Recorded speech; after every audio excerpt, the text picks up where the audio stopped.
انسان کی زندگی میں ایک وقت ایسا آتا ہے جو سب سے بڑا بدبخت کب بنتا ہے آدمی؟ جب برکتیں رک جاتی ہیں، آسمان کی دروازے اس کے لیے بند ہونے لگتے ہیں۔ کون سا وقت ہے؟ تو حضرت ذوالنون مصری رضی اللہ تعالیٰ عنہ کی غالباً یہ باتوں میں سے ہے، آپ فرماتے ہیں تم دیکھنا اگر تمہاری زندگی میں ایسا وقت آ گیا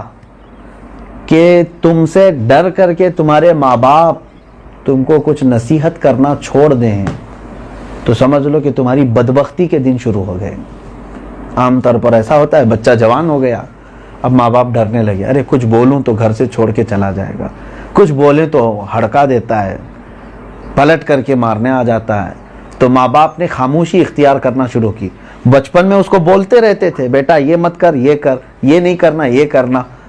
نصیحت تو کرتے رہتے تھے، لیکن ایک وقت ایسا آ جاتا ہے جب وہ جوان ہو گیا تو ماں باپ ڈرنے لگ جائیں گے، اب پتہ نہیں اب بولوں تو کیا سمجھے گا۔ تو جس وقت تمہارے ساتھ ایسا وقت آ گیا کہ اب ماں باپ تم کو نہ ڈانٹ رہے ہیں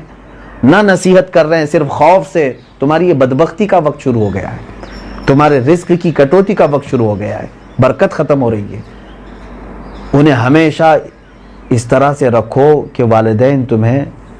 ان کی موت تک نہیں بلکہ تمہاری موت تک اللہ ان کو زندہ رکھے اور وہ تمہیں نصیحت کرتے رہیں۔ ایک بہت پتے کی بات مجھے یہ یاد آتی ہے، کسی دانشور نے کہا ہے کہ نوجوان ہمیشہ یہ چاہتے ہیں کہ اب یہ ماں باپ کی کھٹکھٹ ختم ہو جائے، کبھی تو مجھے خود سے کرنے دیا جائے، میں خود سے کر سکتا ہوں، پھر بھی ماں باپ بار بار پیچھے لگے رہتے ہیں، ہر بار پوچھنا پڑتا ہے۔ تم بہت نادان ہو اس معاملے میں، جانتے ہو تم چھوٹ کر کے الگ کرنا چاہتے ہو کچھ بھی ان کو پوچھے بغیر، ٹھیک ہے کرو، ہو سکتا ہے تم بہت آگے جاؤ گے، لیکن دنیا کا دستور ہم نے دیکھا ہے، پتنگ اڑانے والا ڈور ہاتھ میں پکڑا رہتا ہے، پتنگ اڑتی جاتی ہے، بہت اوپر جاتی ہے، اور اگر اس نے پتنگ کی ڈور اپنے ہاتھ سے چھوڑ دیا اڑانے والا، ہو سکتا ہے کہ پتنگ اور بھی اوپر جائے نا، ڈور اگر رسی اگر اس نے ہاتھ سے چھوڑ دیا ہو سکتا ہے اور بھی اوپر جائے، لیکن تھوڑی دیر کے بعد اس کا انجام کیا ہونا ہے؟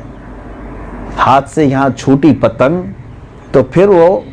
ایسے ہچکولے کھاتے ہوئے کس کھائی میں جا کر کے گرے کسی کو پتہ نہیں، کہاں جا کر گرے گی پتہ نہیں، کیوں؟ ڈور چھوٹ گئی ہے ہاتھ سے، اور جب تک اس کے ہاتھ میں ہے یہ نچاتا ہے، اگر ادھر ادھر وہ ہچکولے کھائے تو اس کو سنبھالتا ہے۔ یہی مثال ہے میرے عزیزو، اپنی ڈور کو اپنے والدین کے ہاتھ میں پکڑا کر کے رکھنا،